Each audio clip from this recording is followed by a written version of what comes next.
Have you ever felt like the only one of your kind, misunderstood, out of place, invisible? One stormy night in the Blue Ridge Mountains, a giant creature appeared at the cabin of a grieving man and placed its snow-white child into his arms before vanishing into the woods. That creature was a Bigfoot, an albino outcast, rejected by its own kind for being different. But it wasn't a monster. It was a mirror, reflecting what it means to be abandoned and what it means to heal. Inspired by forgotten Appalachian legends, this story isn't about fear. It's about compassion, about how a lonely man, a quiet woman, and a voiceless creature found each other, and reminded us that kindness can cross any boundary, even between species. The child they called Solace learned to trust, to feel, to say goodbye without ever speaking. And years later, it returned, with a scarred guardian, a weathered harmonica, and a song played not with notes, but with breath. If you've ever felt lost, this story might find you. Where are you watching from tonight? How far can this story of quiet love and second chances travel if we share it gently, like a whisper in the woods, from the bottom of our hearts? Thank you for being here. The storm had been circling since late afternoon, dragging its heavy lungs across the ridges until night swallowed the trees whole. Thunder cracked in the distance like the bones of the sky snapping under strain. Rain fell in sheets, soaking the moss and stirring up that deep, musky scent of wet pine, iron-rich soil, and old bark. Wind curled low around the cabin like an animal that had found something worth guarding. Inside, the oil lamp on the windowsill flickered against the pane, its golden glow the only thing resisting the dark.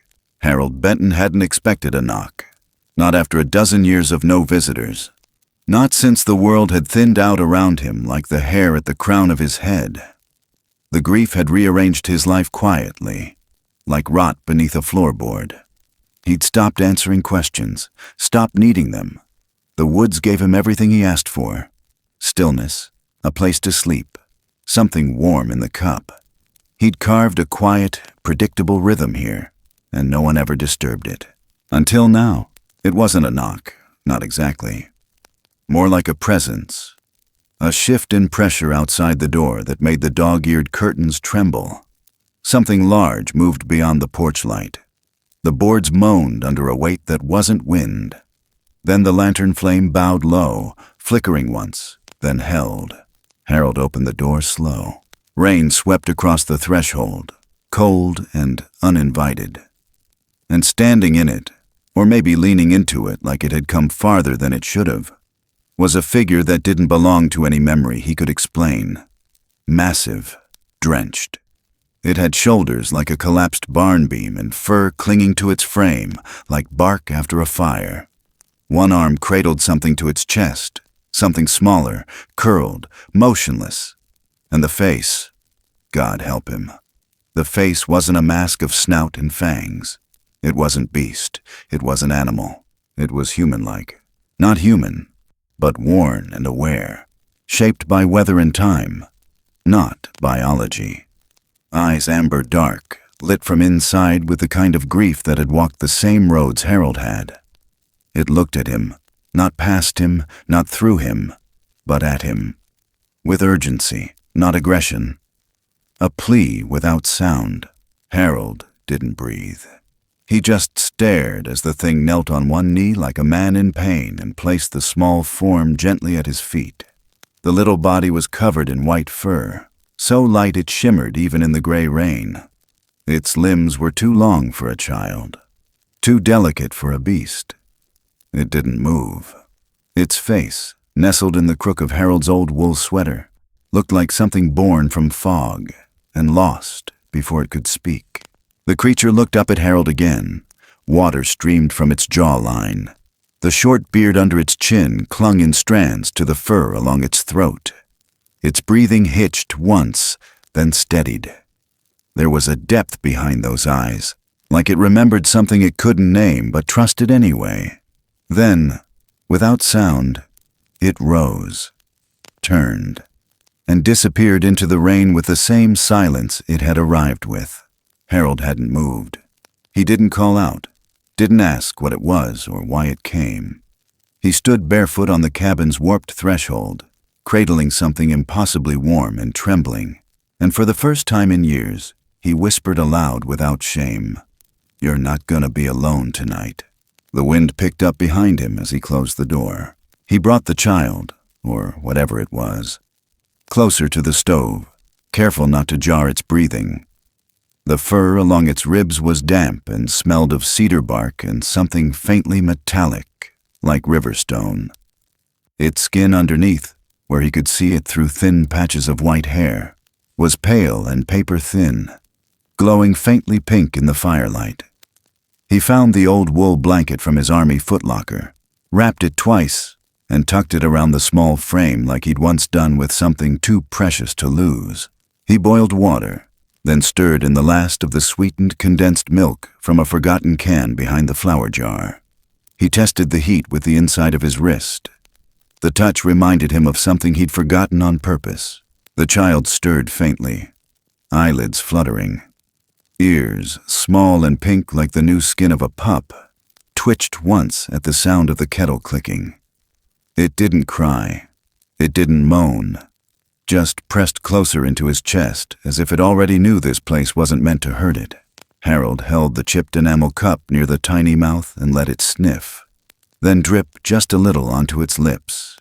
A tongue appeared, cautious and unsure, then the smallest sip. It blinked slowly, and for a breathless second, its eyes opened fully. Amber, just like the one who brought it. Not wild, not blank, curious, trusting. He kept whispering soft things he didn't know he still remembered how to say. "Easy now. You're all right. We'll figure this out." The storm rattled the chimney. But inside the cabin, the warmth spread slow and quiet, like it had found something to wrap around. Harold didn't ask himself what it meant. He didn't think about the laws or the explanations.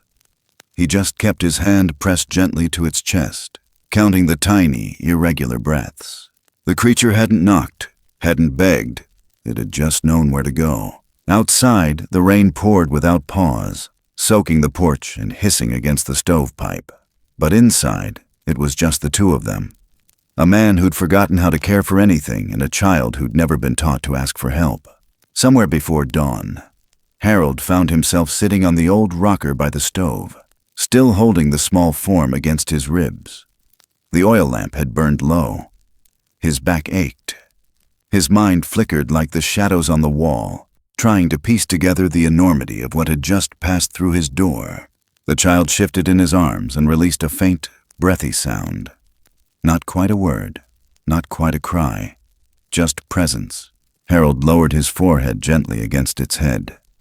He stayed like that until the rain slowed, until the thunder faded into memory, until the world beyond the window was still again. He didn't sleep, but for the first time in a long while, he didn't want to forget. Somewhere in the woods, something massive moved between trees, unseen, watching, waiting, but not in anger, only in hope. The wind pulled at the edge of the shutters, but the cabin held, and so did Harold. By the time the first color crept into the sky, faint and slow as a healing bruise, the child had curled tighter in his arms. Its small fingers curled against his shirt, and its breathing had found a rhythm. Harold whispered again, this time without trembling. "You've got a name now, little one. Solace." And something in the room shifted, not the air, not the sound, but the sense of it, as if the very walls had leaned closer to listen. He didn't know where this would go, what questions would come, but he knew this. The forest had given him something not to answer, but to keep. And for now, that was enough. By morning, the storm had retreated, leaving behind a wet hush that clung to the cabin like old smoke. The clouds hung low and pale over the ridgeline, soft as milk glass, and the fields around the clearing steamed gently as if the earth itself had exhaled. Rainwater ticked off the eaves. The porch boards glistened. In that stillness, the forest wasn't silent. It was holding its breath. Inside the cabin, The kettle hissed low on the stove, while Harold moved with a kind of reverent caution, the way you'd move in a room where someone was still sleeping. The child, Solace now, that word spoken into the room like a prayer the night before, was wrapped in the wool blanket, curled into a loose question mark on the old cot by the fire. Steam curled from the enamel mug in Harold's hand as he tested the warmth against the skin of his wrist again and again, until the memory told him it was safe. He hadn't named anything in years, not even the deer that sometimes watched him from the tree line. But the name had come to him like it had always been there, like the boy, or whatever he was, had brought it with him. Solace. That's what it felt like, settling into the walls. Not comfort, not peace, but a space that hurt a little less. The light that crept in through the window was thin and sharp. Harold pulled the curtain tighter, then took one of the heavier wool throws from the cedar chest and draped it over the window frame to block out the slice of glare. He caught himself shielding the child's eyes with the back of his hand whenever the sun shifted too fast. The skin was sensitive, thin, like parchment under candlelight. Even the morning felt too loud for it. The little one stirred, eyes fluttering beneath lids that twitched like leaves in wind. When the lashes parted, those amber eyes returned. Not blank, not glassy, but real. Present. Watching him, Harold crouched, careful not to loom. "Easy," he said, not even sure if the child understood words. He dipped his fingers into the warm milk and let a drop fall to the corner of its mouth. Solace flinched at first, then licked at the taste slowly. Another drop? Then another. Harold offered the rim of the cup next, and this time the child reached with both hands, awkward, unsteady, fingers longer than human but still small, and pulled it close, drinking in slow, hesitant sips. The rhythm of care returned like muscle memory, stirring milk, checking heat, wiping a spill from the corner of a mouth with the hem of his sleeve. He hadn't done this since long before the grief, long before the fire, but the hands remembered. And somehow, so did the silence, the way it held them both. He watched Solace lift one hand, then the other, and reach toward the hem of his flannel. Not pulling, just holding on. The fur along the boy's arms was white but soft, thinner at the wrists, thicker at the shoulders. And the face, still not quite boy, not quite beast, shifted with each blink and tilt of the head like it was learning him too. The human-like wild man face didn't speak, but it expressed. It listened. A wind pushed across the roof and the child flinched. Harold set down the mug and wrapped the blanket tighter. "You're okay," he murmured. "You're all right." The words didn't feel like they were coming from his mouth, more like they'd risen up from the floorboards. Later, when the rain had faded to a memory on the pine needles outside, Harold found his old workbench tucked against the far wall. He hadn't used it in years, but the lamp still worked.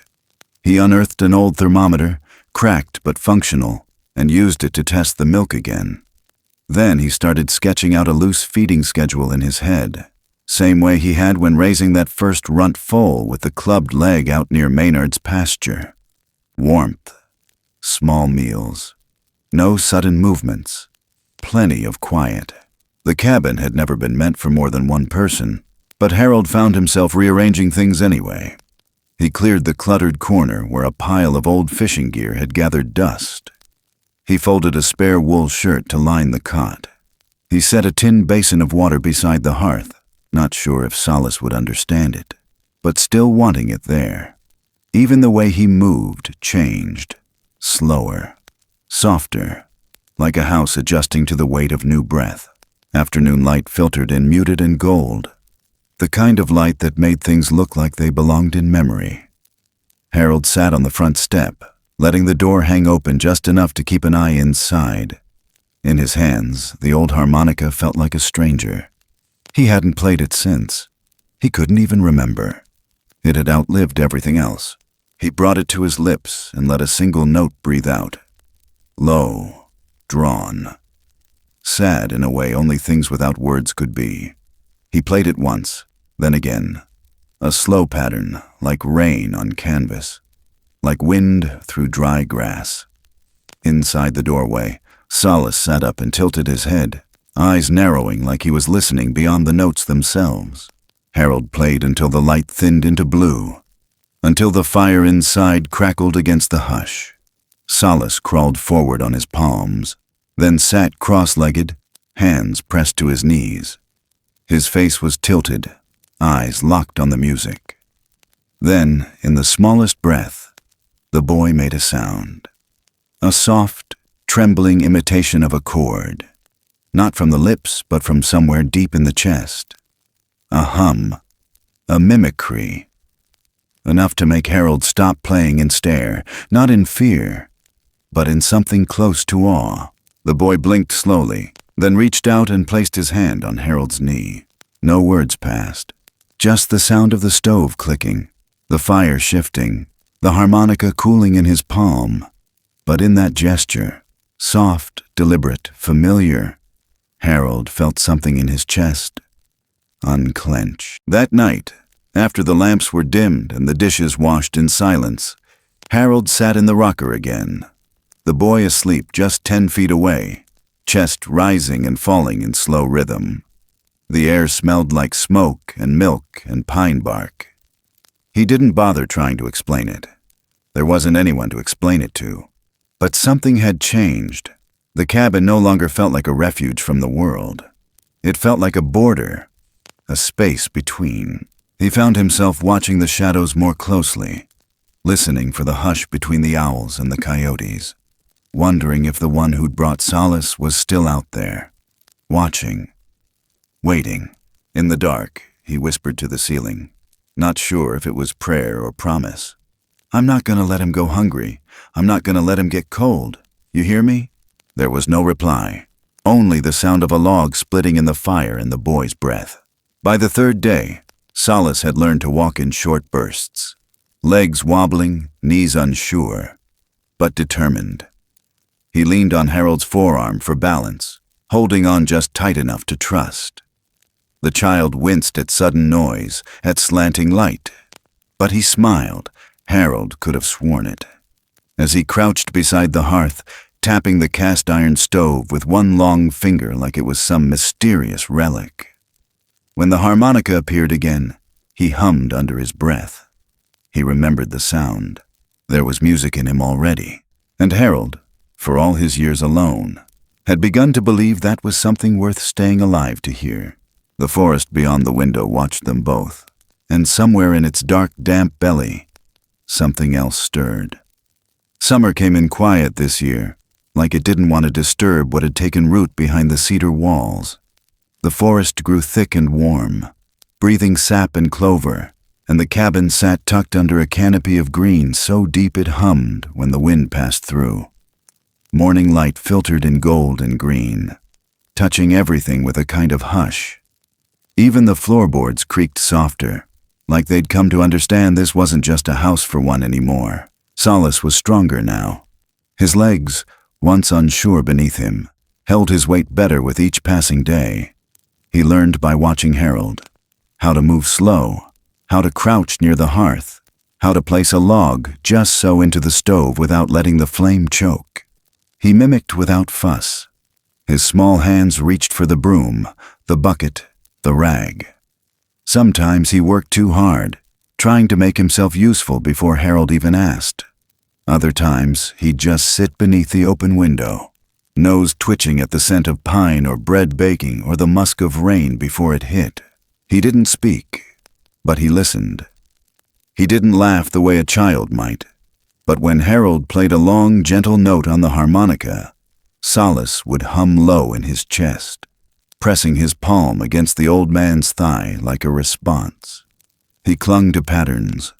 Sunlight falling on the same corner of the room each morning, the sound of kindling cracking in the early hours, the smell of Harold's wool shirt warmed by sweat and ash.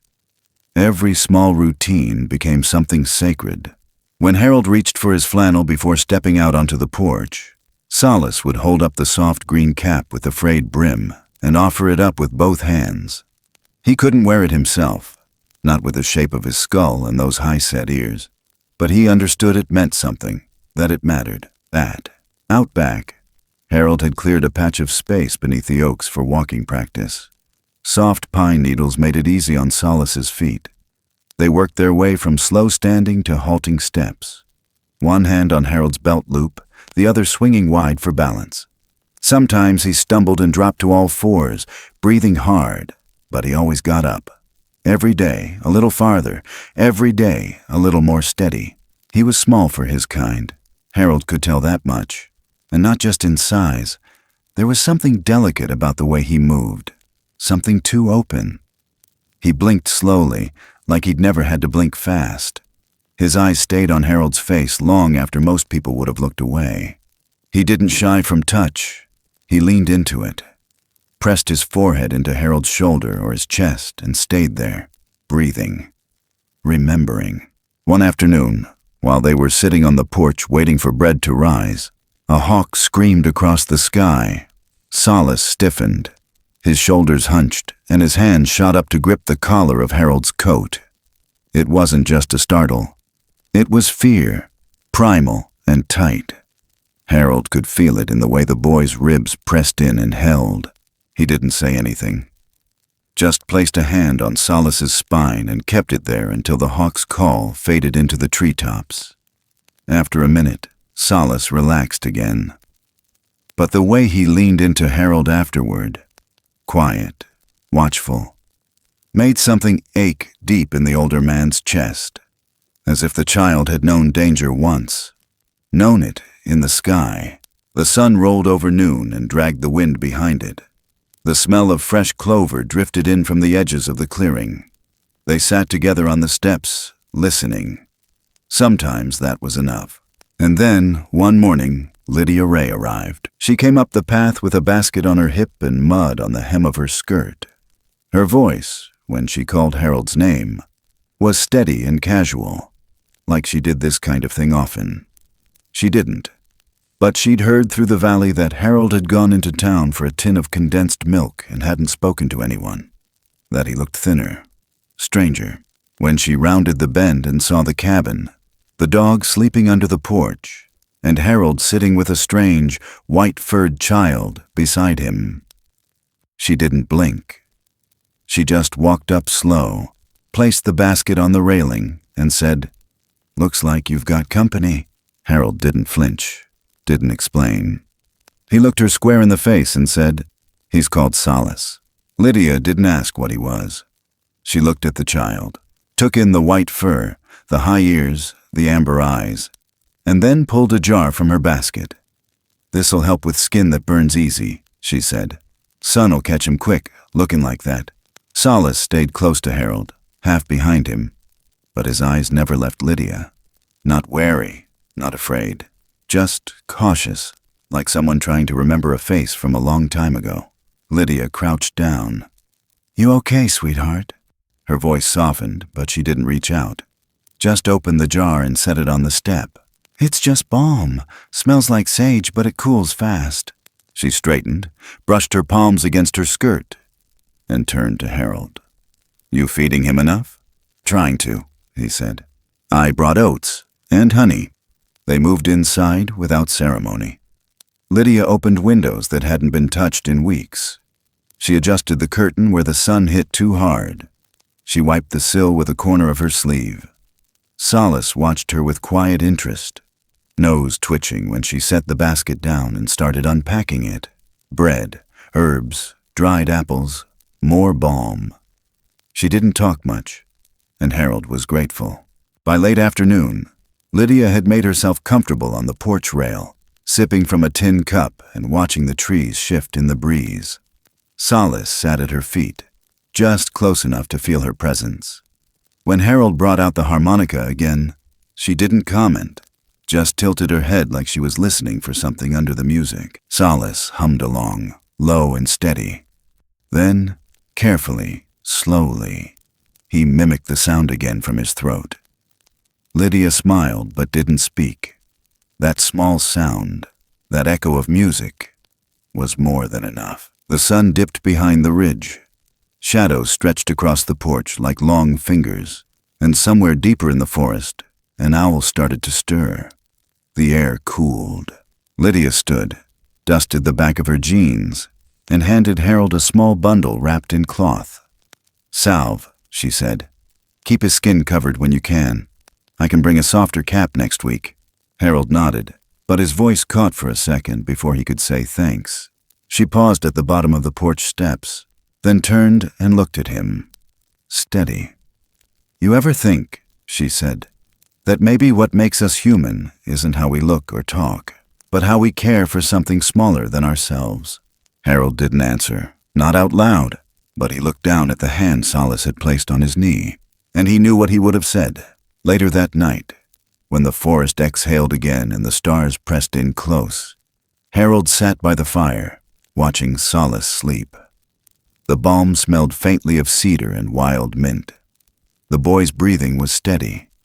The night was quiet, but outside the window the trees rustled, not in warning, not in threat, but in acknowledgement, as if the forest itself had noticed something had changed, and from somewhere out beyond the clearing, a pair of eyes blinked once, then vanished into the dark.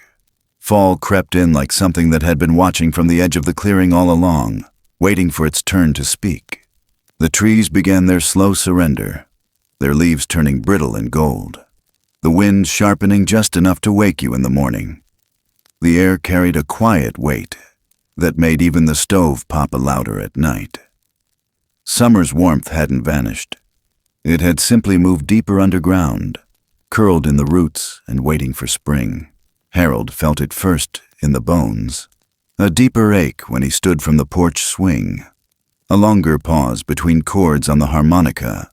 But Solace didn't seem to notice the shift in seasons the same way. He moved with the same careful steps, still pressed his forehead to Harold's shoulder when he was tired, still curled his toes against the warm planks of the porch in the late morning sun.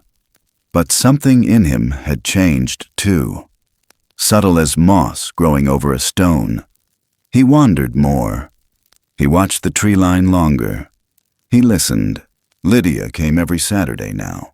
Sometimes she brought new balm or a scrap of cloth she'd stitched into a makeshift hood. Sometimes it was dried beans or a bundle of kindling wrapped tight with twine. She never asked questions. She never touched Solace unless he reached first. And he had started to, little by little, brushing her sleeve, leaning near her knee when she read aloud by the fire. Once, he curled beside her in the leaves out back and fell asleep with his head on her lap. She hadn't moved for over an hour. Still, Harold watched the woods.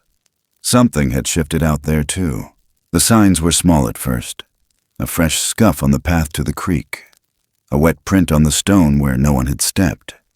Then, one morning, a line of scratches across the garden fence. Nothing violent, just intentional. A curve to them, not made in panic, not made by accident. Solace noticed, too. He'd stop short on the path, head tilting, nose twitching. Then he'd glance toward the deeper brush and go still. Harold didn't say anything, but he started locking the cabin door at night again, just in case. It wasn't fear, not exactly. It was something older, like knowing a page was about to turn before the story did. One afternoon, Solace wandered toward the edge of the clearing and stopped near the creek. The leaves had started to fall in lazy spirals, gathering on the rocks where the water slipped thin and fast. Harold was splitting kindling when he heard a shift. Barely a sound, but enough to make him stand and look.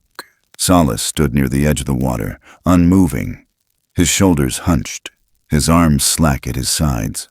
The sun hit the back of his white fur like a ghost had stepped out of the trees. Then Harold saw it. On the far side of the creek, across the slick stones and fallen limbs, stood something massive. Still, watching. It wasn't the same as before. This one was broader, darker, standing not hunched but tall, like a tree that had learned how to walk.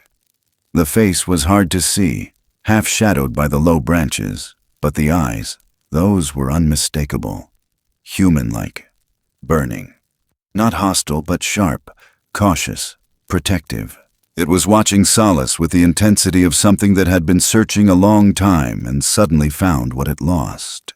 Then, in one brutal flash, Solace stepped too close to the edge.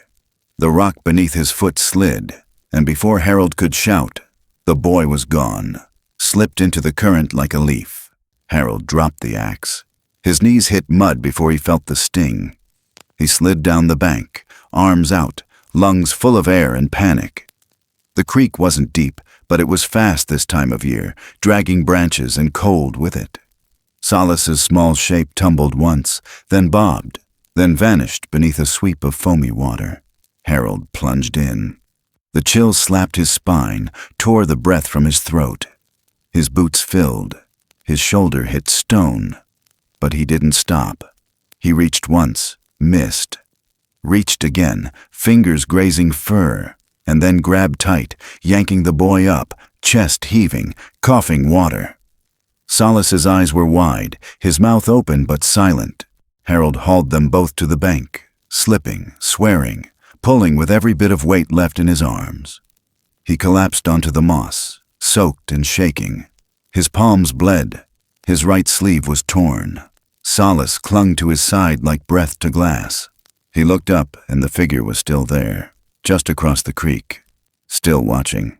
Their eyes met, and in that one moment, Harold understood something he hadn't dared to before. This one was the guardian, the protector. Solace hadn't been abandoned. He had been entrusted. The big one gave a slow nod, almost imperceptible, then turned and melted into the trees like smoke. Harold wanted to call out, to ask something, anything, but his voice stayed buried in his chest.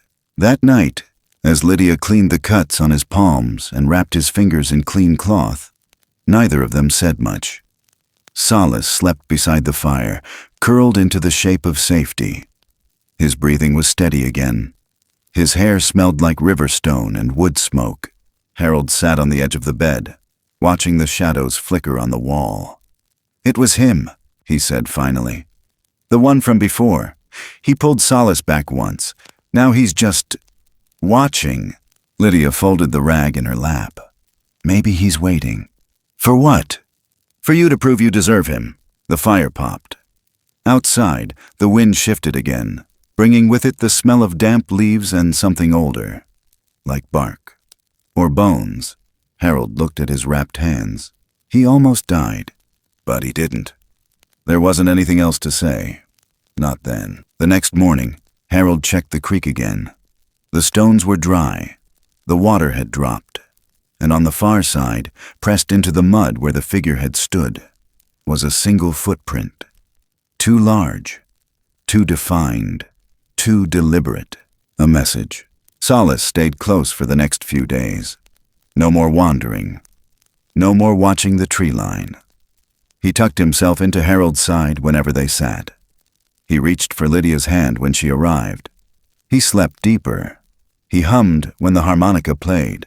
But every now and then, when the wind blew a certain way or the trees cracked just right, his eyes would lift. And he'd listen. Harold started listening too. The forest wasn't just a place anymore. It was a presence. And it had started paying attention. The fog came in low that morning, wrapping around the cabin like a warning wrapped in wool. It clung to the porch beams and hung beneath the window ledges, turning everything soft and close and damp. Harold stood in the doorway with a mug of bitter coffee, watching the mist turn the clearing into something unfamiliar. He could hear birds, somewhere distant, but their calls were muffled, like they didn't quite trust the morning either. Inside, the fire had been coaxed back to life, slow and steady. Solace curled beside the stove, wrapped in the old green blanket Lydia had stitched tighter at the edges.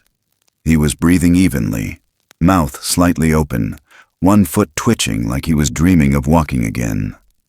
Harold hadn't wanted to wake him. Not yet. There was something about the stillness of the boy's sleep that reminded him of a pond unbroken by wind. Too rare to disturb.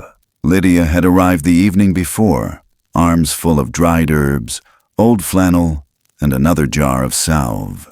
She'd stayed through supper, patching a rip in Harold's coat, and then sitting quiet near the hearth while Solace dozed with his hand draped over her ankle like a tether. She didn't ask about the creek, or the blood, or the way Harold's fingers still trembled when he reached for his spoon. She just stayed. And when the fire burned down to coals, she'd spread a thick quilt on the floor and slept without complaint. Now, as Harold stepped out onto the porch, coffee warming his palm, he noticed something that hadn't been there yesterday. Not a footprint, not a sound. Just a feeling. Like something had been moved. He walked down the steps slow, boots sinking into the damp soil. The grass was flattened near the corner of the porch. A long, shallow curve pressed into the ground as if something wide and heavy had been dragged from beneath the cabin and hauled toward the trees. He followed it, heart low and tight, past the rain barrel and around the back. Near the base of the wall, under the plank where the crawl space opened, he found the edge of it, a streak of dark, dried mud, parallel lines, a sweep of flattened moss. He crouched, reached out.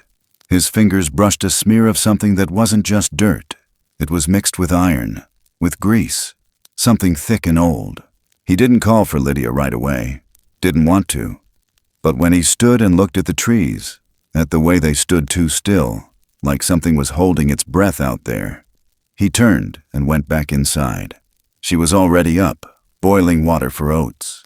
Solace sat blinking on the floor, still wrapped in his blanket, rubbing sleep from his eyes. Something was dragged out from under the house, Harold said. Lydia didn't look surprised. Bait? Maybe, he hesitated, or something worse. She set down the tin pot, wiped her hands on her jeans. Show me. They walked the edge of the trail in silence, Lydia crouching beside him when they reached the spot, fingers tracing the grooves in the earth. She leaned closer to the mud, sniffed once, then stood. That's steel, she said. Old, like trap oil. Harold swallowed hard. You thinking someone set one? She looked at the line again. I'm thinking they set it for something bigger than deer. He didn't speak, but the knot in his stomach pulled tighter. His mind went back to the guardian by the creek, the wound on its leg, the way it had limped, the steel glinting like a snake's mouth. They're hunting, Harold said. They're trying, Lydia corrected. Might have only caught the one. We don't know that. We don't, but we know enough. They stood in the quiet a moment longer, letting the fog wrap around their ankles, letting the truth sink its teeth in. Back at the cabin, Lydia pulled Harold's boots from the corner and slid them on over her socks. They were too big, but she stuffed the toes with fabric, found one of Harold's old shirts, tied it around her waist, then lifted the old jug of linseed oil from beside the stove and splashed a few drops on the sleeves. I'll walk the marsh line, she said. Harold turned. Alone? You'll stay here, with him. He didn't argue. Couldn't. She bent to tighten the laces, pulled a wool cap low over her ears. I'll make a false trail, through the sedge. If someone's watching, they'll follow the smell. You think it'll work? I think it's worth a try. Harold stepped close, adjusted the collar of her coat like it mattered. Be careful. I'm not trying to be brave, just useful. And then she was gone, boots crunching through wet leaves, vanishing into the fog like she belonged there. Harold stayed by the window, watching until the forest swallowed her whole. Solace stood beside him, small fingers pressed against the glass. He didn't ask where she'd gone. He just looked, long and silent, then reached up and rested his palm on Harold's hand. They spent the afternoon close to the fire. Harold boiled water and soaked the cloth Lydia had left behind. He cleaned the gash on his arm again, rewrapped it slow. Solace helped in his quiet way, bringing the bandage roll, holding the tin steady. By dusk, the fog had thinned, peeling back like a curtain to reveal the dark line of pines at the far edge of the field. The air smelled of smoke and damp moss. Somewhere distant, a dog barked twice, then went quiet. Lydia came back just before nightfall. walking slow, boots covered in muck, her braid unraveling at the nape. She didn't speak until she'd stripped off the coat and dropped onto the porch step. "They followed it," she said. "You were right. There's a trail, deep." "Did you see anyone?" "No, but they're out there." Harold sat beside her, shoulders brushing. The porch creaked beneath them. "They set steel," she said. "That's not for food. That's for trophies." He nodded, jaw tight. She turned to him, voice low. "We're not just hiding him anymore, Harold. We're protecting something they're afraid of." He looked through the trees, where the night was gathering like smoke. Solace sat just inside the doorway, bathed in firelight, watching them both. His amber eyes wide, unblinking, his small fingers curled into the edge of the wool rug. And for the first time, Harold saw him not as a child, but as a bridge, between what lived in the woods and what feared the dark. He didn't say it, but he knew Lydia already understood. That night, as the wind pressed against the cabin walls and the fire snapped inside the hearth, Harold woke to a sound he couldn't place. Not footsteps, not wind, something dragging. He slipped from bed, grabbed the axe by the stove, and moved to the window. Nothing. But when he looked down, he saw it, a line in the dirt. Not fresh, not deep, but deliberate. And it led toward the trees, toward the place they didn't go.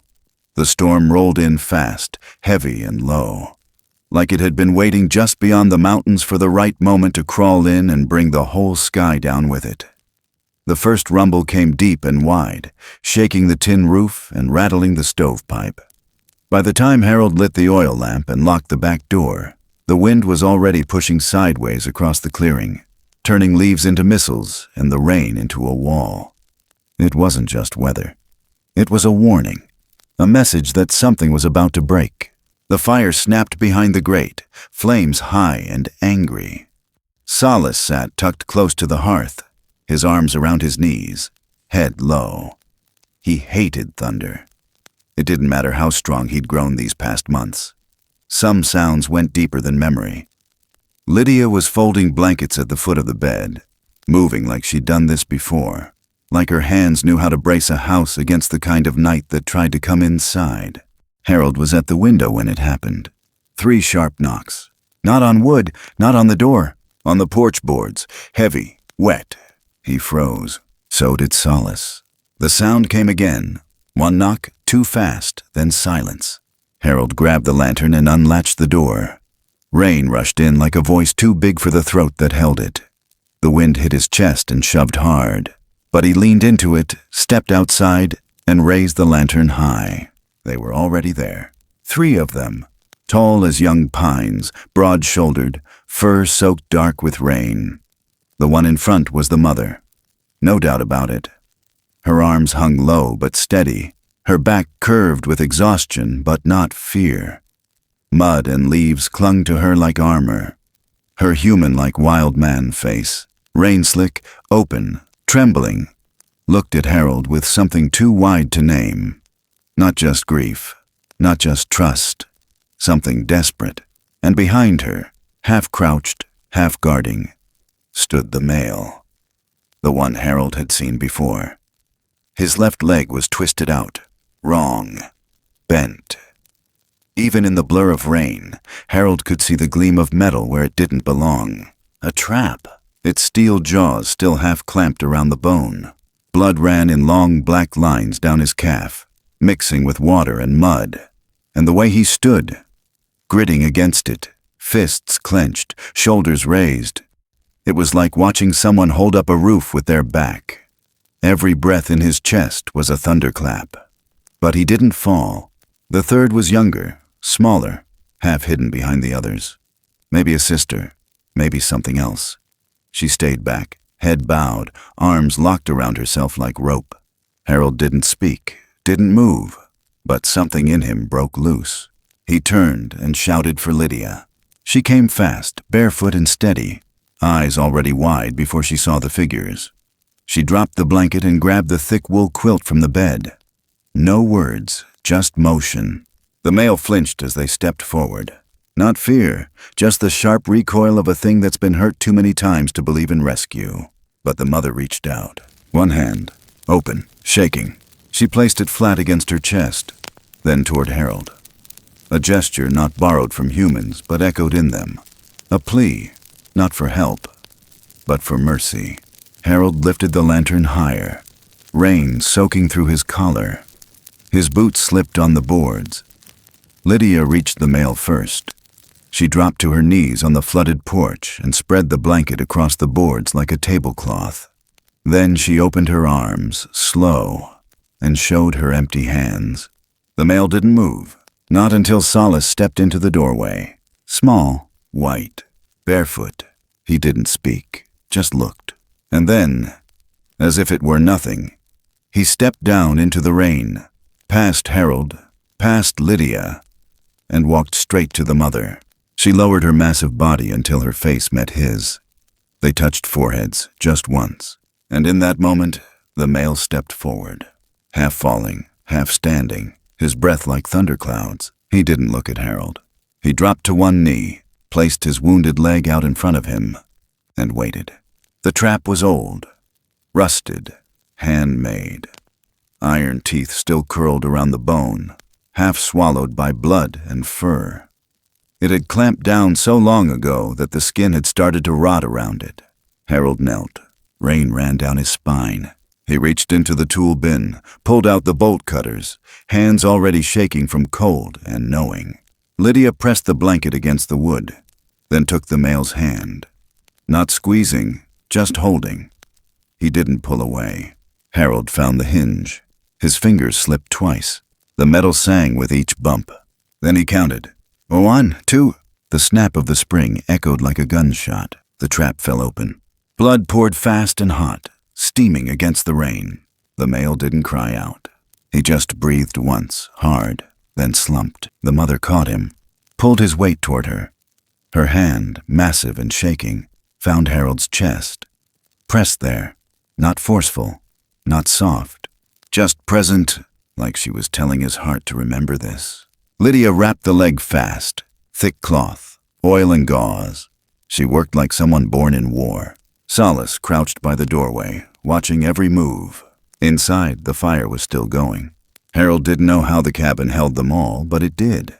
The mother stayed by the male's side, breathing slow, eyes fixed on the flames. She didn't sit, didn't sleep, just watched. The third figure, now clearer in the light, sat by the back wall, young but not a child.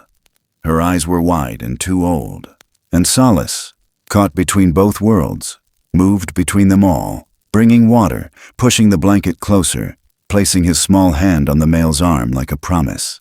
Lydia sat near the hearth, her hair dripping, her hands raw, her face calm in that kind of way that only comes after you've chosen the right thing and let go of what it might cost. The storm raged outside, but the cabin held, and in the dark, something shifted. Not fear, not danger, but recognition, like the forest had sent its own to test the humans inside. And they had passed. When the fire dropped low and the last of the wind curled against the chimney, the mother rose. She moved to Harold, stood tall, and in one slow gesture, she placed her palm over his heart again, then stepped back. Solace walked to her. She knelt. They pressed their foreheads once more, and without sound, without signal, she turned. The younger one followed. The male, still limping, stood last. He turned before he left, looked at Harold. Not in gratitude, in understanding. Then they vanished. Rain still fell, but it was gentler now. Like the storm had seen what it needed and moved on. Harold closed the door slow. Lydia sat back against the wall, finally letting her shoulders drop.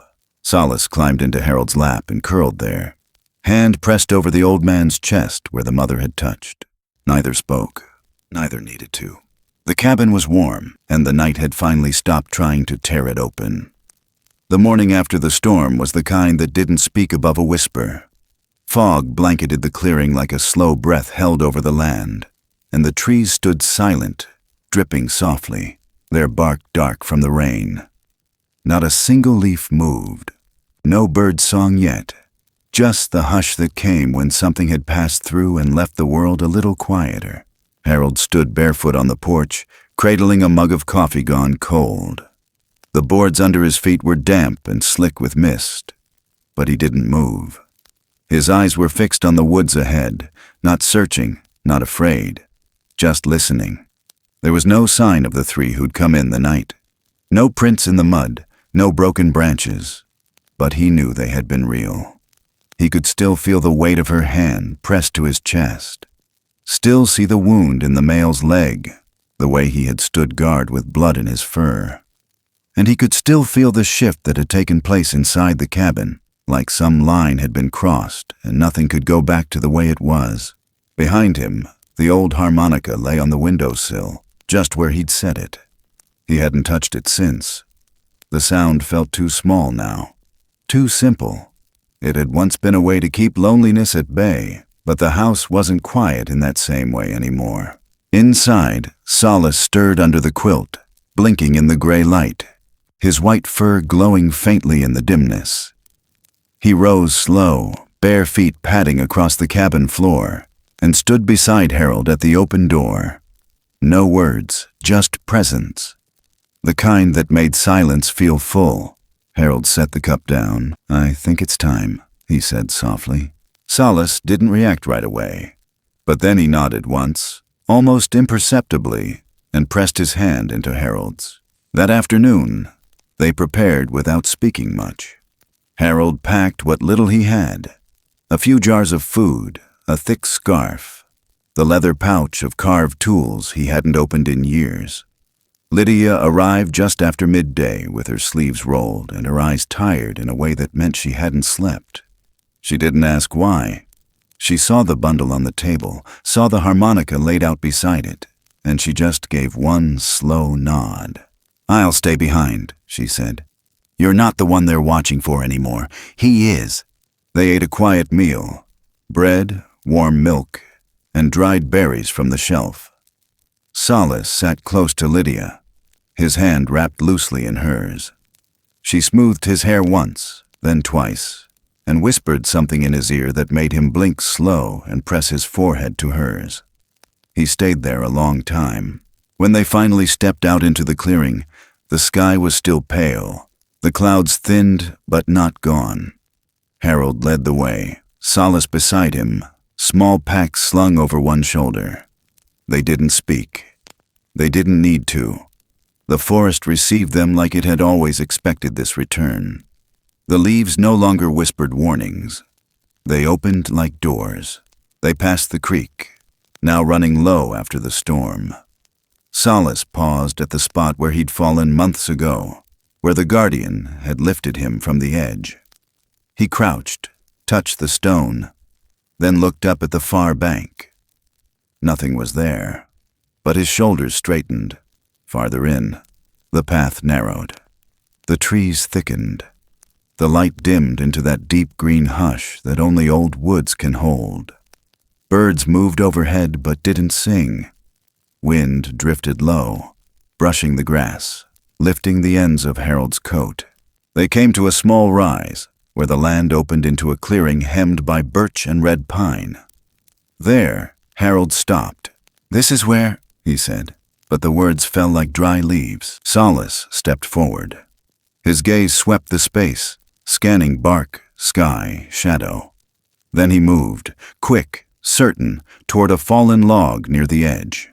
He crouched, touched the moss, lifted a smooth stone no bigger than his palm. Underneath it, perfectly set, was a row of 3 acorns. Not scattered, not dropped, left. Harold approached slow. He knelt beside Solace, looked at the pattern. His hand trembled slightly as he reached down and placed the harmonica on the log beside the gift. He didn't say anything, just looked at Solace, who turned and watched him for a long, still moment. Then, from the far side of the clearing, movement. The brush parted. No sound, just the shift of something large passing through. The mother emerged first, taller now in the daylight than Harold remembered, her fur dry, thick, shining like tree bark in the sun. Her face was calmer this time. The wildness in her eyes had softened into something closer to knowing. She stepped into the light, but stopped at the edge of the circle, waiting. Behind her, the young female. And finally, limping but upright, the male. He stood still, weight shifted, but alert. His leg was bandaged with bark and cloth. Clean. He had healed, at least in part. Solace rose. He stepped forward, slowly, hands open, chin lifted. No one spoke, no one moved. And then he did something Harold hadn't expected.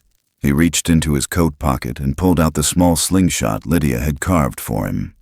He held it in both hands, looked at it once, then walked forward and placed it on the ground between them. A return. The mother stepped forward.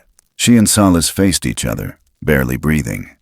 Then she knelt, slowly, carefully, and touched her forehead to his. It was longer this time, softer, and when she pulled back, the lines in her face changed. Her hand reached out and brushed the edge of his jaw. Not to claim, not to take, but to welcome. Solace turned, looked back once at Harold. His eyes, still amber, had changed. No longer wide, no longer seeking. They had learned to hold memory. Harold gave a single nod. The boy stepped into the trees. The others followed. And just like that, the clearing returned to stillness. Harold stood for a long time, not moving, not blinking. Then, at the edge of the log, he placed the old metal harmonica on the moss beside the acorns. He turned and left it there. As he walked back toward the cabin, the wind shifted. Behind him, from somewhere deep in the green, came a sound. Not a howl, not a cry, but a breath. A low, trembling hum, like a memory carried on the throat. The same melody he'd played that first summer evening, sitting on the porch with a boy who had no name. It rose slow, then faded. He didn't turn back. He didn't need to. The forest knew now, and so did he. The mountain was quiet that night, the kind of quiet that settles in after a long rain, when even the wind seems too tired to move. A clean cold had crept in behind the front, drawing sharp edges on the porch rail and leaving the creek whispering soft over stone. Up on the ridge, the sky was clear and endless, and the moon hung low and round like it had been waiting its turn. Inside the cabin, the old stove ticked slow, casting flickers of orange on the walls. The scent of charred cedar lingered in the rafters, sweet and smoky. Lydia moved through the kitchen with quiet hands, folding one of the wool throws, smoothing the corners the way she used to when she tucked in her nephew back home in Idaho Springs. The boy, now 6, sat in Harold's old rocker, legs swinging free, eyes wide. He'd never been this far into the mountains before. Lydia had promised him stars he could count with his own fingers, and she had delivered. Harold sat on the porch, elbows on knees, a wool cap pulled low, shoulders a little more stooped than last year. The cold didn't seem to bother him as much as it once did. Or maybe it did, and he just didn't mind anymore. His breath curled into the night in soft little clouds. He watched the tree line, not waiting for anything, just remembering. The cabin looked the same, but it wasn't. The brooms still leaned behind the door. The old coffee pot still whistled just before the boil. The wood pile still leaned against the eastern wall, just where he'd stacked it since '92. But something beneath all that had changed. Not on the surface. Underneath. The way a riverbed shifts, stone by stone, even when the water looks calm. It had been a full year. The kind of year that doesn't write itself down, but etches things deep. He didn't mark the days, didn't need to. The land kept its own rhythm. Wildflowers came and went. The birds returned and sang louder. Solace hadn't come back. Not until tonight. It happened the way these things always did, without warning. Just as the boy inside asked Lydia if Bigfoot ever howled, the woods outside fell into a silence too perfect to ignore. Harold stood without realizing it, stepping to the edge of the porch, hand resting on the railing. His ears tuned past the crackle of the fire, past the creak of the trees. Something shifted out there. Not a threat, a presence. From the darkest fold of the tree line, a shape moved. Slow, upright. Not hidden, but not on display either. The boy was the first to see it through the window. He gasped once, breath sharp, then stilled. Lydia rose behind him and placed one hand on his shoulder. The figure stepped forward. Moonlight found him. Solace, grown, his white fur caught the pale light, glowing silver at the tips like hoarfrost. His arms were longer now, shoulders wider, chest filled out. He stood taller than Harold remembered, but still held that same tilt in his head, that same gaze that reached beyond the moment. His human-like wild man face had matured, but the lines were soft, earnest, quiet, watching. His amber eyes reflected the lantern glow from inside the cabin, and in his hand he held something. Harold stepped off the porch without a word, boots pressing into the frost-bitten grass. He didn't rush, didn't breathe too hard, just moved forward, slow and steady, until they stood just a few paces apart. Solace knelt. He set the object gently on the porch step. The harmonica, the same one Harold had left in the clearing, unharmed, polished, carried all this way. Solace stood again, and for a moment, neither moved. Behind them, Lydia watched from the doorway, hand still resting on the boy's shoulder. No one spoke. The night held its breath. Solace looked into Harold's face, not as a child looking for rescue, as something equal, something remembering. And Harold, old hands cold, breath shallow, felt a weight leave his chest he hadn't known he was still carrying. He didn't reach out, didn't try to hold, but his voice, when it came, was steady.